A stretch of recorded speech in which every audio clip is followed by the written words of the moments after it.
আপনারা জেনে অবাক হবেন, ঈদের দিন আমাকে পরিবার হারা হতে হয়েছে। আর তাই আজ ঈদের দ্বিতীয় দিন আমাকে রাস্তায় রাস্তায় ঘুরতে হচ্ছে। গত রাতে বাস টার্মিনালে ঘুমিয়েছি। আমার অপরাধ কি ছিল জানেন? আমাদের কুরবানির গরুটাকে আমি স্টান করেছি এটার উদ্দেশ্যে। গরুটাকে একদম কিছুই বুঝতে না দিয়ে মাথায় হাত বুলিয়ে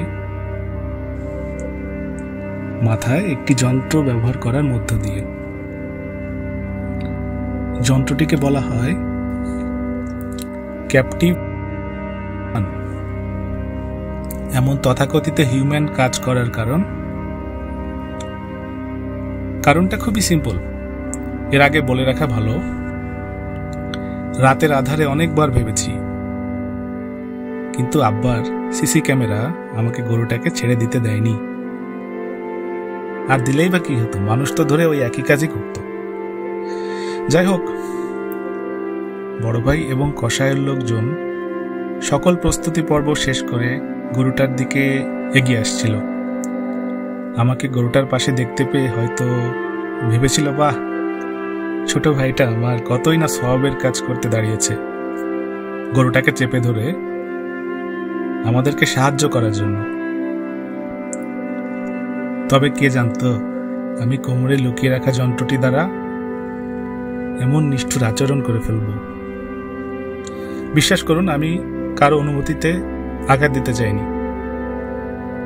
বিজ্ঞানীরা যখন বলছে বড় ভাইয়ের হাতের ওই বড় ঢেউ খেলানো ছুরিটা সম্পূর্ণ জাগ্রত সচেতন প্রাণীটার গলায় চালানোর চেয়ে অন্তত ওই পদ্ধতিটি প্রাণীটার কষ্টকে কমিয়ে দিতে সক্ষম, আমি সেটাই প্রয়োগ করেছি। সবাই বলতে লাগলো, তুই এটা কি করলি? আরো অনেক কিছু বলেছে, আরো অনেক কিছু করেছে, করতে চেয়েছে মূলত। তবে প্রতিবেশী চাচা যদি আমার সামনে এসে দুহাত মেলে দিয়ে টাইটানিক পোস্টটা না দিত এবং কসাইয়ের লোকজন বড় ভাইকে না থামাতো, আমি মনে হয় নরকে শিক্ষা পাবতাম এতক্ষণ।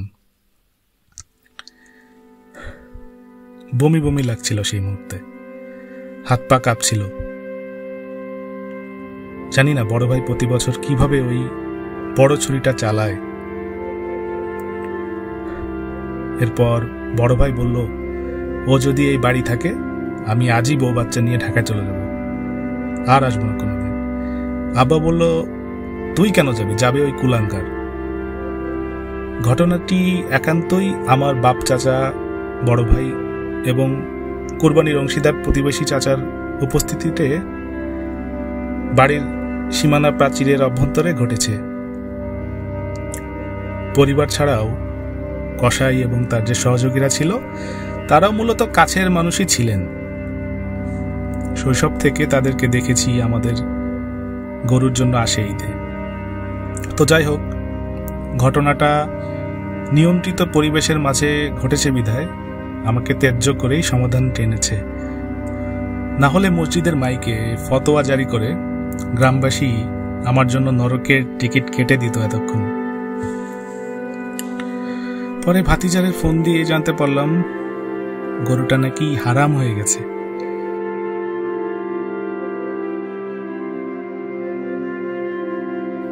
তাই মাটি চাপা দিয়ে কষায়ের মাধ্যমে মাংসের ব্যবস্থা করে লোকজনের মাঝে বিলিয়েছে। এখন আমি ওই মুহূর্তে যে বাড়ি থেকে বের হলাম, আমার বিড়ালটার জন্য ভয় হচ্ছে। আমার ঘরে থাকে দেশি বিড়াল, খুবই চঞ্চল, আমি ছাড়া তাকে কেউ সামলাতে পারে না। জানি না ওর কি হবে। বড় ভাই, আপনি ভালো মানুষ ছিলেন, ধৈর্যশীল মানুষ হিসেবে আপনার খ্যাতি ছিল। আমি আপনাকে সেই আগের শান্ত মানুষে পরিণত করব, আপনার চিন্তাধারাকে বদলে দিয়ে। আজকের জন্য বিদায়। গতদিন বলেছিলাম প্রাণীটার কষ্ট কমানোর চেষ্টা করতে গিয়ে আমি কিভাবে পরিবার হারা হয়েছি। বিজ্ঞানীগণ তো বলছেন আমার নেওয়া পদক্ষেপটা প্রচলিত পদ্ধতি অপেক্ষা উত্তম। এমনটাই নয় কি? তাই যদি হয় তাহলে কেন উত্তম কাজ করলে হারাম এবং নির্মমতা দেখালে হালাল হবে? এটা অদ্ভুত নিয়ম নয় কি? ইউরোপ, আমেরিকা, অস্ট্রেলিয়া মহাদেশে তো এই ক্যাপটিভ বোল্ট সিস্টেম সহ আরো কয়েকটা পদ্ধতি অবলম্বন করা হয়। সেটাও করা হয় স্লটার হাউসে, জনসম্মুখে ঈদের দিনও করা যায় না।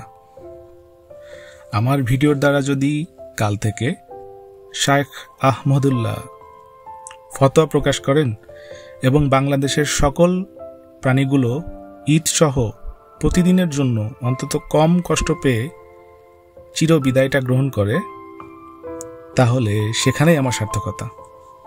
একটা কথা শুনে রাখুন, সম্পূর্ণ সজাগ সতর্ক থাকা প্রাণীকে ছুরি চালানোর মতো এর থেকে নির্মম মৃত্যু আর নেই। আমি যে গরুটাকে আদর করছিলাম, ওর টেরও পায়নি ওর সাথে কি হতে চলেছে। হঠাৎ আচমকা অচেতন হয়ে চির বিদায় জানিয়েছে। আপনারা যখন গরুটাকে কয়েকজন মিলে চেপে ধরেন, ও তখনই বুঝে যায় খারাপ কিছু হতে যাচ্ছে। ওর তখন ভয়ে হার্ট অ্যাটাক করার মতো উপক্রম। তখন তার শ্বাসকষ্ট আরম্ভ হয়ে যায় আপনাদের চাপাচাপির কারণে। হৃৎপিণ্ড বিস্ফোরিত হয়ে যাওয়ার মতো অবস্থা হয়ে দাঁড়ায়। ও যদি কথা বলতে পারত, বলতো না, ভাই আমাকে দয়া করে ছাইড়া দেন।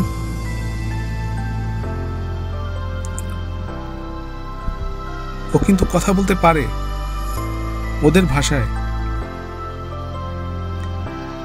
হাম্বা করে ওঠে কিন্তু। তারপর আপনার শরীর প্রত্যেকটা পোজ ও নির্মমভাবে অনুভব করতে থাকে। আমাদের চামড়ায় কেটে গেলে আমরা ব্যথা পাই না? এখানে একটা উদাহরণ দেওয়া যেতে পারে।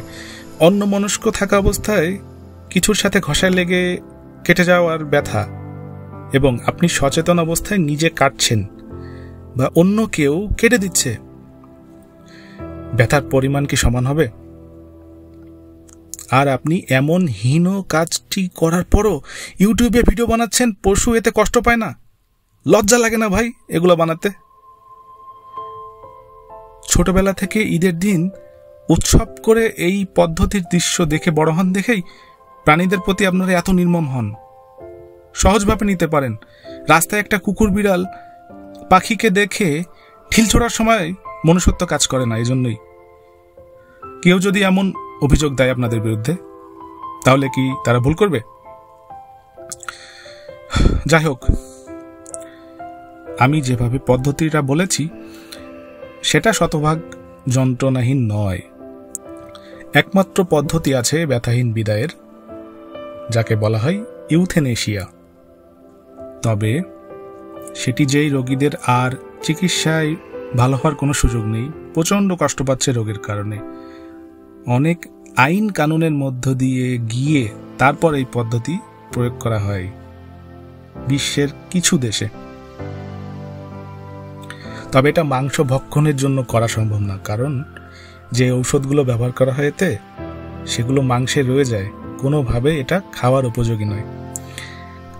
কাজে মানুষ হিসেবে আমাদের উচিত বর্তমানে একমাত্র সমাধান ল্যাবে তৈরি করা কৃত্রিম মাংসকে উৎসব করে গ্রহণ করা। এটা ইতিমধ্যে বাজারে এসেছে কিছু দেশে। আমাদের উচিত এটাকে সহজলভ্য করতে সহযোগিতা করা। চলুন আগামী দিনগুলোর জন্য, এমনকি ঈদের জন্যও আমরা একটু চিন্তা ভাবনা করার চেষ্টা করি। ঠিক আছে? আর না হলে ভিগান বা ভেজিটেরিয়ান হয়ে যায়। বিজ্ঞানীরা বলছেন উদ্ভিদ ব্যথা অনুভব করে না।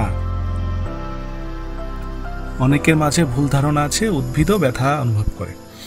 কিন্তু উদাহরণ দিয়ে বলি, যেমন ধরুন আপনি রান্নাঘরে চুলায় রান্না বসিয়ে ইউটিউবে ভিডিও দেখছেন, এমন সময় আপনার হাতটা গরম হাঁড়িতে স্পর্শ করল আপনার বেখেয়ালিতার কারণে। সেই মুহূর্তে আপনি তীব্র জ্বালা অনুভব করলেন এবং হাতটা টেনে নিলেন এবং চিৎকার করে উঠলেন। এই ব্যথার কারণেই আপনি সঙ্গে সঙ্গে হাতটা সরিয়ে ফেলতে পেরেছেন। যদি ব্যথা না পেতেন তাহলে হয়তো হাত আরো বেশি পুড়ে যেত। এই ব্যথাটি আপনার আগুনের তাপ হাতে লাগার সাথে সাথে আপনার সংবেদনশীল স্নায়ুকোষ বা নেসিসেপ্টর একটা সেন্সর হিসেবে ব্যথাটিকে গ্রহণ করে, তারপর স্নায়ুতন্ত্র থেকে ব্যথার সিগন্যালটা আমাদের স্পাইনাল কর্ড হয়ে মস্তিষ্কে পৌঁছায় এবং যার ফলে আপনি ব্যথা অনুভব করেন এবং দ্রুত প্রতিক্রিয়া দেখাতে সক্ষম হন। উদ্ভিদের কি এরকম কিছু আছে? তাহলে প্রশ্ন আসে, গাছে কোপ দিলে কেন কষ বের হয়? লজ্জাবতী গাছে স্পর্শ করলে পাতাগুলো কেন বন্ধ হয়ে যায়? এক প্রজাতির গাছ পোকা বসা মাত্রই কিভাবে সেটিকে আটকে ধরে? অবশ্যই উদ্ভিদের প্রাণ আছে, তবে সেটি প্রাণীদের মতো চেতনাশীল নয়। ব্যথার অনুভূতির উপস্থিতি তাদের মাঝে নেই। উদ্ভিদকে টিকে থাকার জন্য ব্যথার অনুভূতি গঠিত হয়নি বিবর্তনের ধারায়। উদ্ভিদ তো দৌড়াতে পারে না বিপদ এলে, তাহলে ব্যথা দিয়ে তারা কি করবে? প্রতিনিয়ত বাতাসের চাপে যে পরিমাণ ডাল ভেঙে যায় গাছের, এর ফলে তো প্রতি মিনিটে মিনিটে গাছের হার্ট অ্যাটাক হওয়ার কথা ছিল, তাই না? স্ট্রোক করার কথা ছিল না? করে কি? আপনি যখন চুলায় দুধ গরম করেন, এক সময় দুধ ফুটে উঠে নিজে থেকেই উতলে পড়ে, তখন দুধ কি বলে আমার গরম লাগছে? তখন মূলত তার অণুগুলো উত্তাপে এত নড়াচড়া করে যে সে প্রাকৃতিক নিয়মেই প্রতিক্রিয়া দেখায়, উতলে পড়ে। ঠিক তেমনি গাছও বলে না আমার ব্যথা লাগছে, কিন্তু যখন তার কোষে আঘাত লাগে, ভেতরের জিনগত বৈশিষ্ট্য ও রাসায়নিক নিয়ম অনুযায়ী সে নিজে থেকে প্রতিক্রিয়া জানায়, কষ বের হয় ক্ষত মেরামত করার উদ্দেশ্যে। গাছের ক্ষেত্রে মস্তিষ্ক, স্নায়ুতন্ত্র, স্পাইনাল কর্ড এগুলোর পরিবর্তে কাজ করে বিভিন্ন রাসায়নিক সংকেত। যখন গাছের পাতা ছিঁড়ে যায় বা ডাল ভেঙে যায়, তখন সেই জায়গার কোষগুলো এক ধরনের রাসায়নিক সংকেত ছাড়ে, যার মধ্যে জাসমোনিক অ্যাসিড অন্যতম। এই সংকেতটি গাছের ভেতরের ভাস্কুলার টিস্যুর মাধ্যমে সারা গাছে ছড়িয়ে পড়ে। ফলে গাছের অন্য অংশগুলো সম্ভাব্য আক্রমণের জন্য প্রস্তুতি নিতে শুরু করে, টক্সিন বা তিক্ত পদার্থ তৈরি করে, যা পোকামাকড়কে দূরে রাখে। এমনকি কিছু গাছ এই সংকেত বাতাসে ছাড়ে, যাতে পাশের গাছগুলো আগেভাগেই সতর্ক হয়ে প্রতিরক্ষা গড়ে তোলে। এভাবেই গাছ ব্যথার মতো সংকেত পায় ও প্রতিক্রিয়া দেখায়, যদিও এটা সত্যিকারের ব্যথা নয়, বরং এক ধরনের প্রতিরক্ষা ব্যবস্থা। কাজেই যেই প্রাণীগুলো আপনার আমার মতোই ব্যথা পায়, সন্তানের প্রতি প্রবল মমতা অনুভব করে, তাদেরও ডায়াবেটিস হয়, ক্যান্সার হয়, তাদেরও শ্বাসকষ্ট হয়, কষ্ট পেয়ে কাঁদে। একটা কুকুর বা বিড়ালের মতোই একটা গরু, একটা ছাগল, একটা মুরগিও তার পালনকারী মানুষটার উপস্থিতিতে খুশি হয়। যারা পালে তাদের কাছে একবার জিজ্ঞেস করে দেখেন তো খুশি হয় কিনা।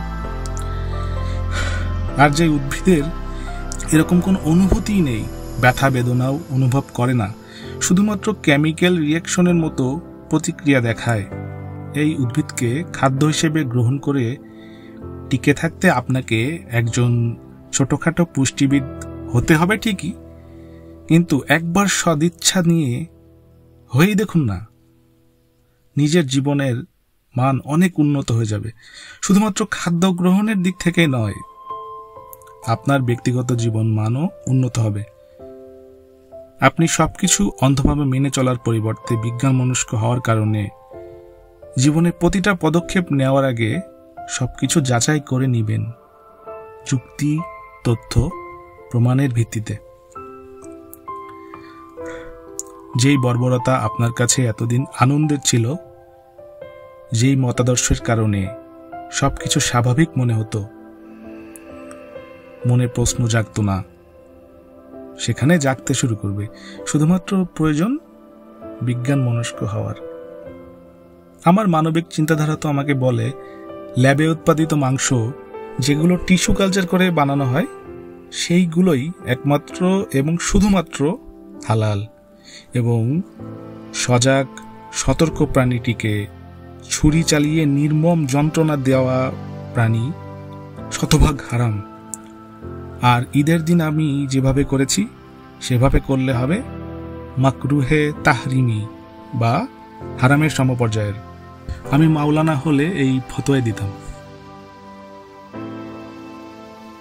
যাই হোক, বিজ্ঞান মনস্ক হয়ে যুক্তি, তথ্য, প্রমাণের ভিত্তিতে চিন্তা করে কাজ করুন। কিছু উদাহরণ দেওয়া যাক।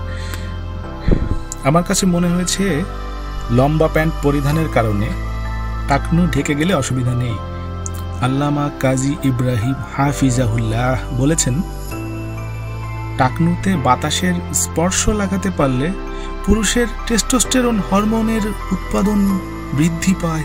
আলহামদুলিল্লাহ। আমি অবশ্য যাচাই করে দেখিনি এটা। তারপর শুনেছি একজন মেয়ে ছেলেদের মতো করে শার্ট আর জিন্স প্যান্ট পরল, আর ছেলেটা মেয়েদের মতো স্কার্ট পরল। মেয়েদের শার্টে জিন্স প্যান্টে মানায়, তবে ছেলেদের স্কার্টে মানায় না, দেখতে অদ্ভুত লাগে।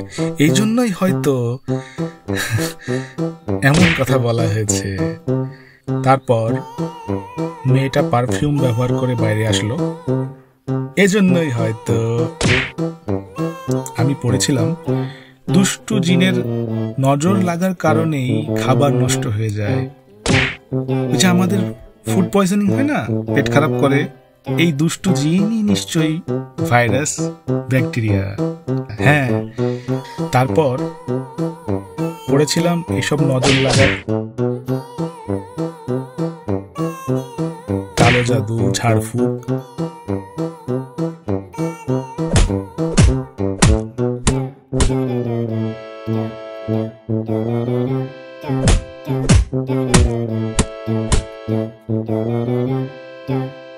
শিঙ্গা লাগানো ইত্যাদির ব্যাপারে। তবে সঠিক ব্যাখ্যাটি না বোঝার কারণেই সমাজ থেকে কুসংস্কার দূর করতে বেগ পেতে হচ্ছে আমাদের। কুকুর বিড়াল কামড় দিলে পেটে বিড়াল কুকুরের বাচ্চা হয়। বিভিন্ন মানসিক রোগকে জিনে ধরা হিসেবে বিশ্বাস করা হয়। একটি নিতান্তই প্রাকৃতিক প্রক্রিয়া অর্থাৎ স্বপ্ন, এটাকেও অলৌকিকভাবে ব্যাখ্যা করা হয়। এই জাতীয় অলৌকিকতায় বিশ্বাস না বুঝে করে দেখেই নিশ্চয়ই গ্রামগঞ্জে ডাক্তারের কাছে না নিয়ে কবিরাজ, মূর্খ কপট ব্যক্তিদের কাছে নিয়ে রোগীকে আরো অসুস্থ করে তোলে।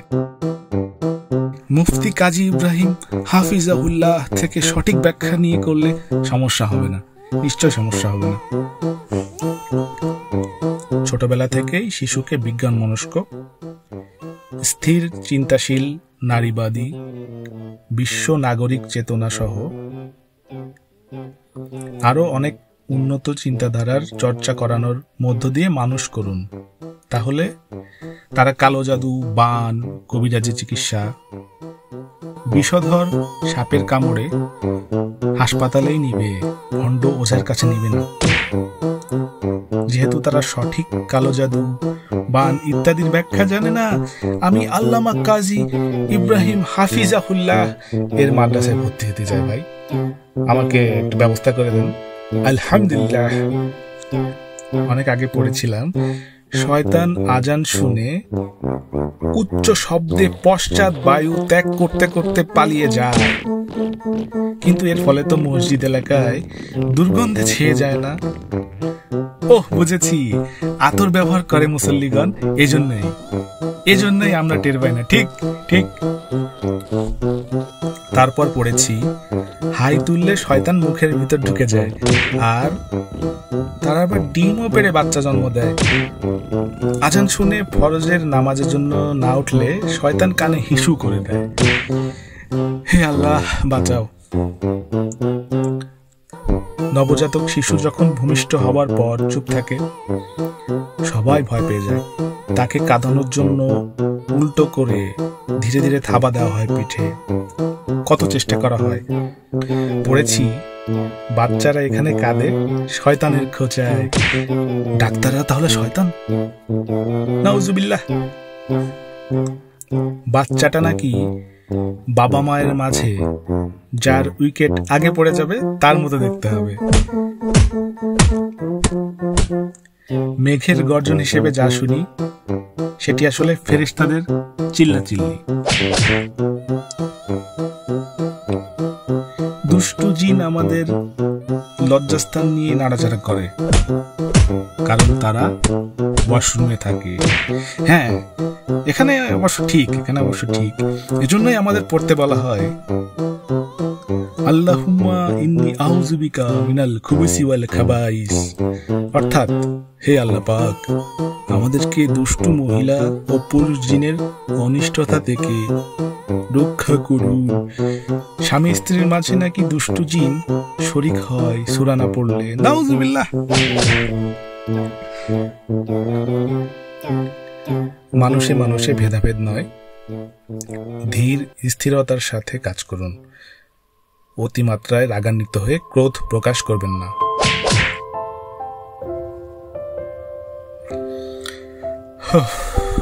ভিডিও আর বড় করব না।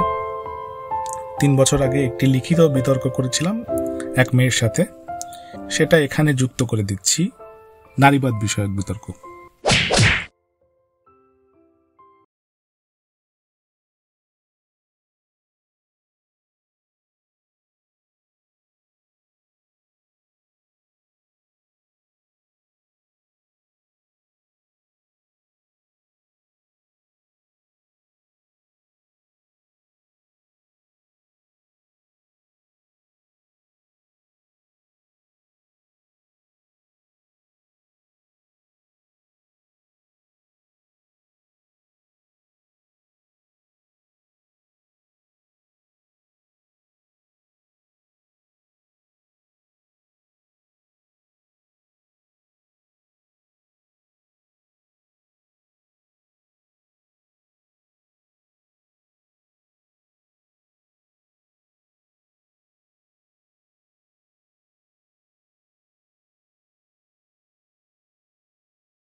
একটি বিশেষ ঘোষণা। এই ভিডিওটি পুরোপুরি কাল্পনিক। কোনো নিরীহ প্রাণীকে নয়, বরং ঈদের দিন আমার প্রিয় সবজি টমেটো ও গাজরকে হালাল পদ্ধতিতে ছুরি চালিয়ে কোরবানি করার পর অলস দুপুরে বসে লেখা চিত্রনাট্যে করা অভিনয় মাত্র। ভিডিওটি শতভাগ জয়নাল ব্যাপারী অর্থাৎ আমার দ্বারা নির্মিত। তবে শিক্ষক হিসেবে গ্রহণ করেছি নাস্তিক আসিফ মহিউদ্দিনকে, ভিগান অরবিন্দকে এবং চন্দ্রিল ভট্টাচার্যকে। মৃত্যুদণ্ড বিষয়ক একটি দুর্দান্ত বিতর্ক করেছিলেন। যাই হোক, সুতরাং ক্রেডিট এই সকল গুণী মানুষদের জন্যও যাচ্ছে। মনুষ্যত্ব জাগ্রত হোক সবার মাঝে, সবার জন্য শুভকামনা।